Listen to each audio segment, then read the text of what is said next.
They are the faces of disability we've shown you over the last year. A diabetic with poor circulation in her feet who survived 2 heart attacks, a woman suffering from a seizure disorder, and a 32-year-old dying of cancer. In each case, the Social Security Administration said these women could work. They say they can't, and their long wait for their day in court to prove it cut to just weeks with the help of 7 on your side. I think nobody should have to wait that long to see anybody, you know, especially when they have medical problems that need to be took care of. I can't live off of family and friends for the rest of my life. There's just no way. It is a waiting game and a paper pushing game.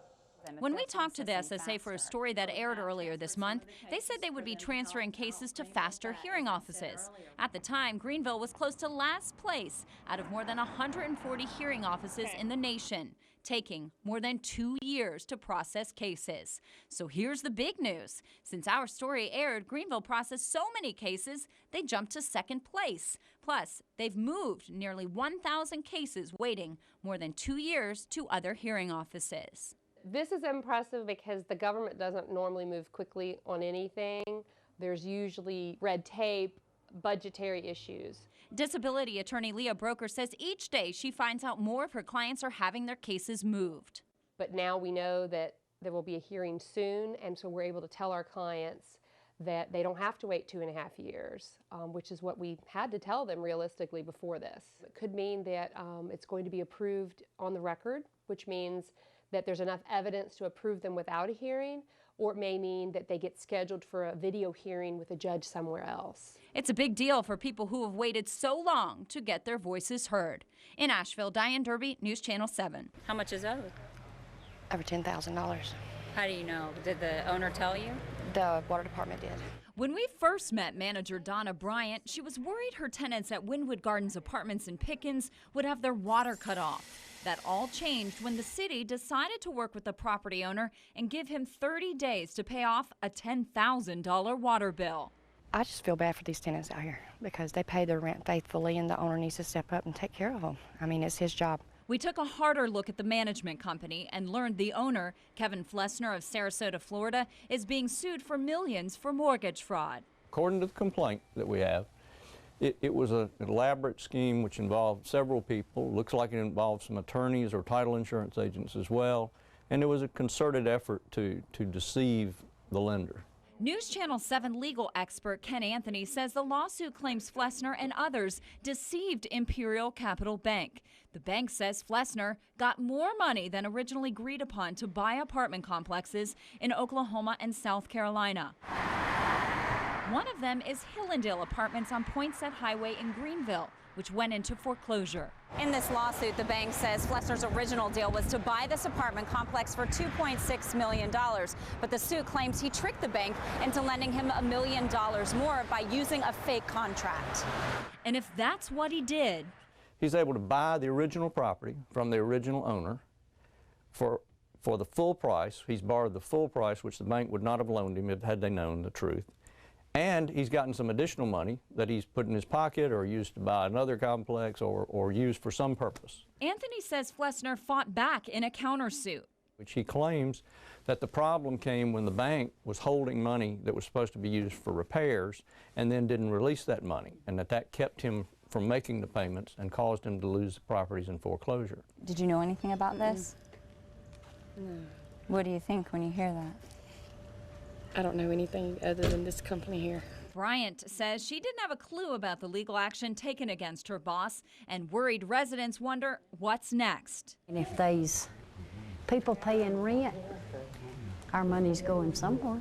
It's not going on the bill. I'm scared. I have no way to get out of here. I have no one to turn to, no one to help me. Anthony says tenants in South Carolina are protected even if a property is taken over by a bank. The good news for the tenants is the bank has to honor the leases that they have signed, and the bank has more money than he does, so the bank will have an interest in keeping the property up and keeping the bills paid. The property is another problem. Tenants at Wynwood say the owner doesn't keep up with the grounds or make repairs. Documents obtained by News Channel 7 show the Oklahoma apartment complex listed in the lawsuit was declared dilapidated in December of last year.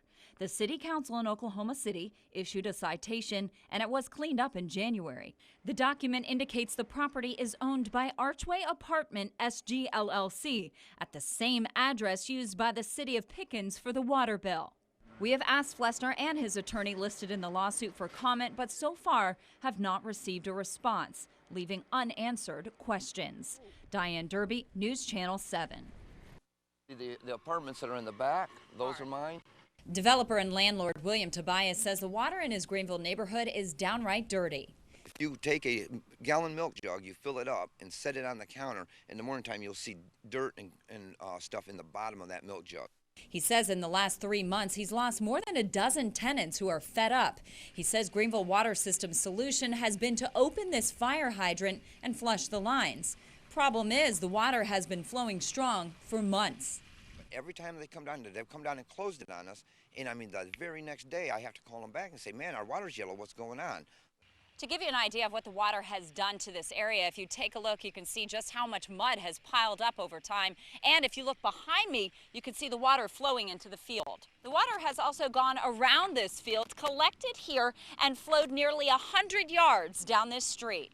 Greenville Water's Lyndon Stovall said he was not available to comment on camera, but confirmed the hydrant had been open on and off for 3 months. He said they did not keep record of exactly how much water was flowing out, but said it was a minute amount compared to the 60 million gallons they produce each day. We did our own experiment with a 3.5-gallon bucket to figure out just how much could be wasted. In about 11 seconds, it was overflowing. That adds up to more than 1,200 gallons per hour and more than 30,000 per day. Alarming numbers to environmental advocates like John Tynan from Upstate Forever. He said if this activity is a symptom of an underlying problem, the GWS should fix the primary cause, cut costs by conserving this fire hydrant water, and provide clean and affordable water to area residents rather than wasting water to address a larger issue in the area. Stovall said Greenville Water hadn't come up with a permanent fix yet, leaving people in this community wondering how soon this problem really will be solved. In Greenville, Dianne Derby, News Channel 7.